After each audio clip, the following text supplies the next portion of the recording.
comedian David Boyle, and I'm quitting alcohol. So my mum and my brother in Sydney, it was mum's birthday last night, went out for dinner. It was nice, but I'm fatigued. I have been following international geopolitics for I would say 38 of the last 48 hours. I don't even think I've learnt anything. If anything, I probably know less than I did 72 hours ago. So I just need to step back. I was going to talk about shit today, but what's there to talk about? There's everything to talk about, but it's just fucking so depressing, all of it. Straits of Hormuz are fucking getting closed up. I needed to work out what that was. I knew what it was because I'd been hearing that if the US attacked Iran, that waterway would be closed, and it runs 20% of the world's oil through it. So apparently that's going to get shut up, and petrol prices will probably go through the roof. Food, who knows? You hear so many different things. Half the accounts are saying the attack was virtually a symbolic attack by the US, that they had telegraphed it so much that Iran took everything out of wherever was being attacked and it was fine. And then other accounts of the attack, mainly from the Trump administration, these are the greatest attacks that have ever been conducted in the history of humanity. The most precise attack that can ever be conceived of. There'll never be a better attack. You can't even conceive, with your whole mind, even if you take a fucking whole sheet of acid, you couldn't even imagine a better attack. And you hear that and you're like, maybe it was a pretty good attack. And then the fucking Pacers fucking lose to OKC. Halliburton gets fucking a Achilles injury in the first half or whenever the fuck it was. As soon as he got injured, I lost interest. OKC were the best team, but who gives a shit?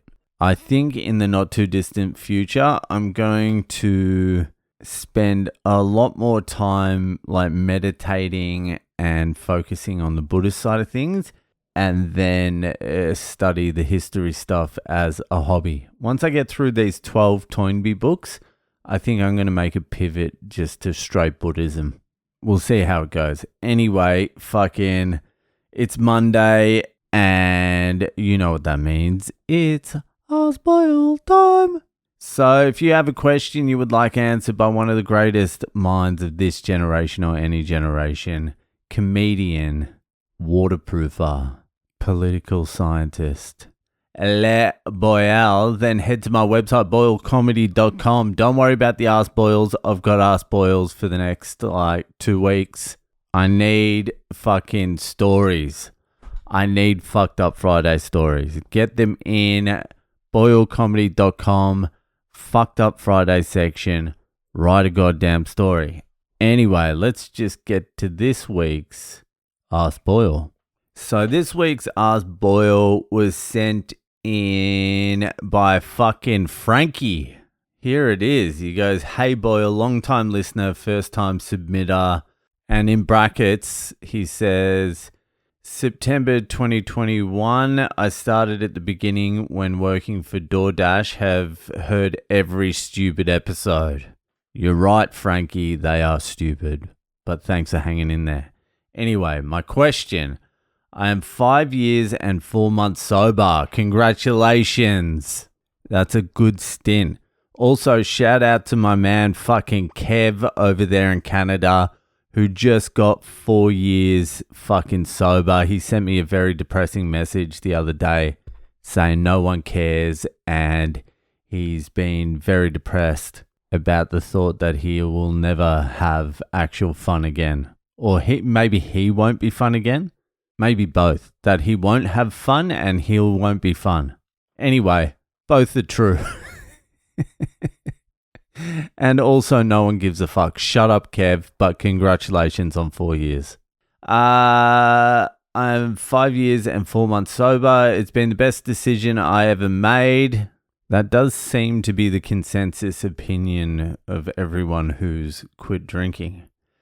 I've been dating this woman who mostly presents as the love of my life. I say mostly because she does drink every once in a while and it's always bingy with a bit of coke. At first, I didn't care much. I still like to hang with friends when they binge drink sometimes, and it doesn't bother me. Thing is, I've been having bad gut feelings about this situation and can't exactly pinpoint it. It doesn't make me want to drink, but feel lonely and left out that I can't/won't participate in these activities I love with the person I love. I had a real talk with her and just let her know where my head was at and reiterated that she did nothing wrong and it was my issue I want to work out. I don't know though. We have known each other on and off for a decade, but have only been romantically involved the past year. I feel like me dealing with this is going to involve squashing my feelings for now, and that will breed resentment. Should I keep going and see what kind of changes I can make in my thinking, or cut my losses while we still like each other and remain friends? Well, Frank the Tank, you have come to the right place. I don't really even understand what the problem is here. Like, she's perfect, except every now and then she has a binge drink and some coke. Like, is that once a month or once every 3 months? Or you said she doesn't really get on it, but every now and then she has a blowout and you resent her because you feel lonely or scared? I'm not too sure what's going on here. I know for a fact that fucking when you're the sober person in the relationship and your partner hasn't quit drinking, they become like exponentially more annoying when they do drink or get on it or whatever. And I'm saying this in anticipation of my wife coming back from a work fucking party tonight in God knows when. I haven't received a message and I hope I don't. Yeah, that can be annoying. But this seems like there's some other underlying problem. Let me go through this fucking message again. Have I missed something? Once in a while, I say mostly because she does drink every once in a while. That's not an issue. And it's always bingy. I still like to hang out with my friends. That's not a problem. Thing is, I've been having bad gut feelings about this situation and can't exactly pinpoint it. Neither can I. It doesn't make me want to drink, but feel lonely and left out that I can't. So you feel lonely and left out that you can't participate in these activities I love with the person I love. So you're talking about the activity you love is getting drunk and doing coke, and you want to be able to do that with the person you love. So you love her. You just feel sad and lonely that you can't get fucked up with her. Look, you're 5 years, 4 months into this now. You've got to put that past fucking behind you. There's a reason you got to this point. It's the same reason I got to the point I got to. You did your dash. You couldn't moderate. You couldn't figure it out. You fucking had to quit. You're 5 years in. It's the best decision of your life. But there's no going back now, so you have to drop the shit and let this girl who you love, you've said you love and presents as the love of your life, just do her thing. Let her fucking blow some steam off every now and then. But yeah, you can't fucking get involved. This is just one of those letting go things. You just have to let go of the idea that you're ever gonna share that experience with her. Trust me, it's not that important.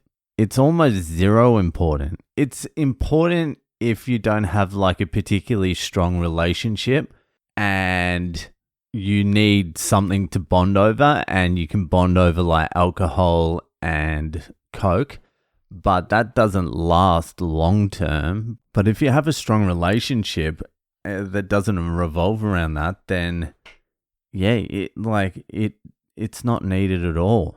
And you don't have to worry, you don't have to think about it.